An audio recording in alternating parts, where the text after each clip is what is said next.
What a year you must be having to win the Manning Award for the top college quarterback in the country and have it feel like an afterthought. Thus is the life Kyler Murray lives. They are prepared for the cold, though. We have blankets.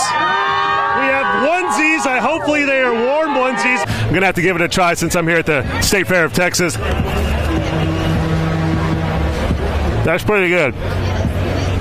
Now I'm going to try to talk with my mouth full. You guys don't mind, do you? 23's Nathan Thompson and Jeff Cole join us now.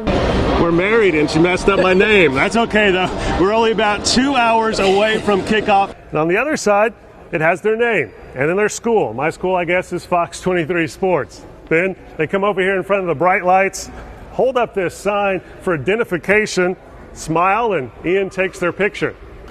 Hope that's a good one. And the people worried about Kyler Murray, he was just a little bit under the weather, I guess. That's why he missed his media availability the other day, but he is fine also. Time for us now to maybe do that cannonball in the pool. We're going to send it back to you in Tulsa. A basketball game in a football stadium makes for a weird setup here with the court actually elevated up off of the ground. So when players sit down on the bench, they're eye level with the court. The sun just set here in California. Beautiful sight to see.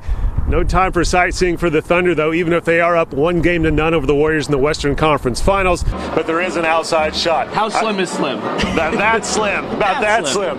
When I asked David Bourne for an interview right here on this field, and he gave it to me.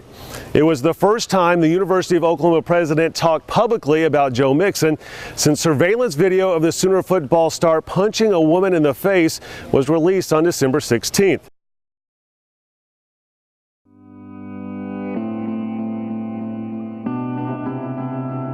Tragedy is not supposed to be for high school students, for teenagers on football teams playing for state titles.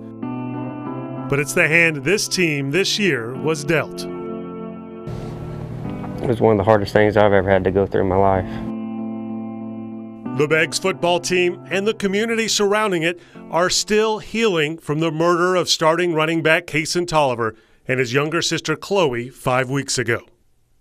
According to court documents, their own mother admitted shooting them both in their sleep. I still don't believe it to this day. It just feels like he's sick and in the hospital or something. It feels like he'll come back in a day or two. You try to deny that's what you're being told. It's like, you know, how is she saying this? Why is she saying this? This can't really be real. Let's go! The Demons aren't moving on, but they are playing on, taking on Sperry in the state championship game Thursday night. The same Sperry team they played the day after Cason died. The team honored Cason that night. Our Beggs community was shocked by tragedy. A moment of silence. A special coin flip. Their first offensive play in a missing man formation. 10 players instead of 11.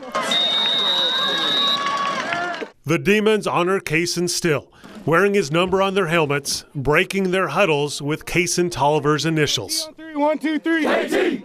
Beggs' locker room has become a sort of shrine for Cason. Letters and messages from teams across the state. More than 100 schools have reached out. The Demons' second-round opponent, Oklahoma Christian, gave each Beggs football player their own Bible with a personalized message inside, plus a hand towel with Cason's number 27 on it.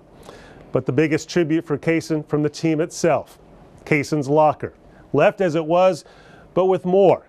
Pictures of Cason left after his death, even his favorite snack. All memories of a teammate and friend lost too soon.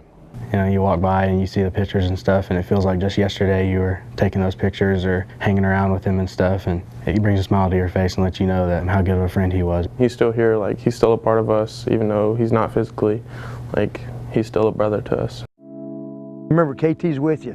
Cason is with you guys, okay? Leave it all on the field. One more game for Beggs. One chance to win a gold ball for the first time in 43 years. One person they say they're doing it all for. This whole football season and the rest of our lives are going to be doing everything for him. It's all for you, Cason. We did this for you. Everything I do is for him. I mean, I miss him. And you want to win a gold ball for him? Yeah, and I want to win a gold ball for him. Wouldn't that be a great way to end the season for Beggs? But Clay, they told me they're grateful for everyone who reached out to help. They said they're so happy to be playing Sperry in the title game after how gracious the Pirates were when they played the day after Kaysen died.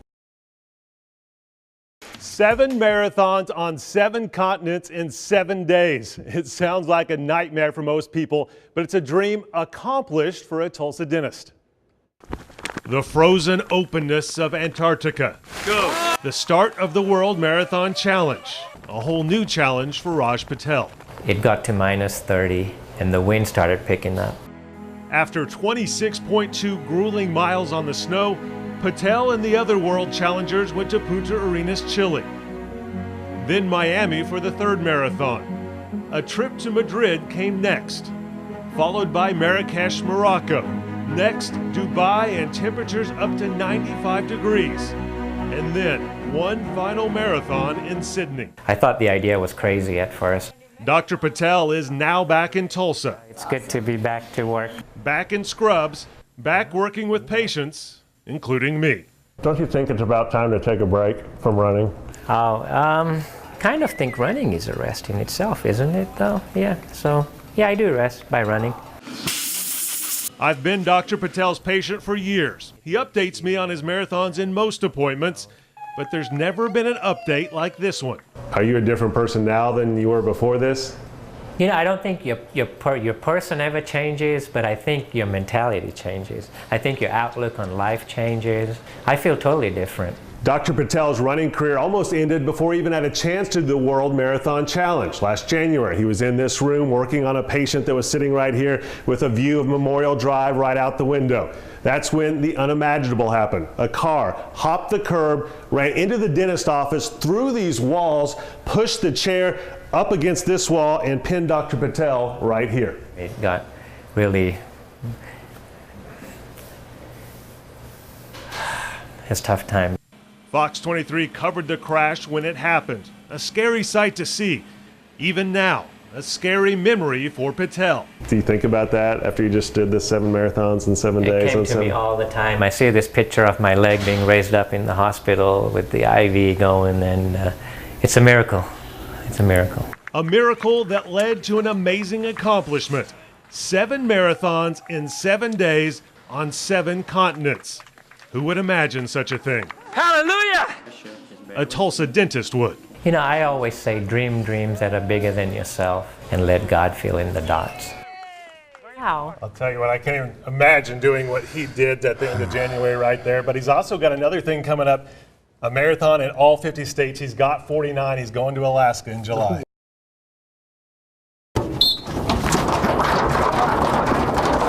Seeing it for the first time takes your breath away. Let's go, two. Let's go, two. Joe Martell III running stadium steps without legs, without even prosthetics. A lot of people say I'm amazing for playing. Joe usually does wear prosthetics when he practices. And he wears them when he plays in games for the Beggs Demons. Can you explain now, with you have the emotion of the game going on, why you love football so much? I love to play it. I love everything about it. Joe was born without shin bones, a condition called tibia hemimelia. If they wouldn't amputated him, I wouldn't have been able to walk. Joe's parents decided to have both of his legs amputated when he was only 1.5 years old. Go, go, go, go! A future on the football field seemed out of the question, but not to Joe. People think I can't do it. I just show them that I can.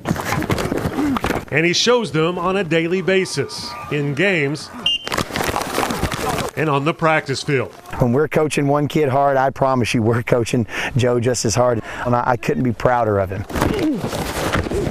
We knew that he could do it. Joe's parents, Joe Jr. and Kim, watched their son play with that same attitude and that same pride. Seeing your son out there, what goes through your mind? I'm thankful that God has blessed him to be able to walk and run and do activities and events as the other children. Let's go, Joe! Joe hasn't always used prosthetics on the football field. When he first started playing in kindergarten, he ran on his hands and on his legs, which were amputated just below the knee. Now he would use koozies like this, a drink koozie, to slip on the end of his legs for padding. Go, go, go. That was the first and only touchdown Joe has ever scored. He was in first grade. Joe started wearing prosthetics for football in about the 4th grade. But there are still some things, like running those stadium steps, Joe does better without the prosthetics, much to the amazement of his coaches and teammates. When I saw Joe get on those bleachers the first time and take his legs off and run up, teary-eyed, teary-eyed. That man's giving everything he's got. That's all I can do. And that kid never has an excuse, and he works his butt off. It's just amazing, you know. He's an amazing kid, and I wouldn't change anything if I had to. I know you wanted to be treated the same as everybody else, but do you think you're an example? Yes, I am a big example for some people. What is that example? What are you showing people? If I can do it, they can do it. Demons on me, demons on 3. 1, 2, 3, demons. Love you, boy. Let's go. Love you too, bro. Good job, Joe. Wow, amazing young man with an amazing story there. Now, I talked to the Oklahoma Secondary School Activities Association this week. They told me they don't know of any other double-leg amputee who's ever played high school football in Oklahoma. Definitely unique. Joe Martell III.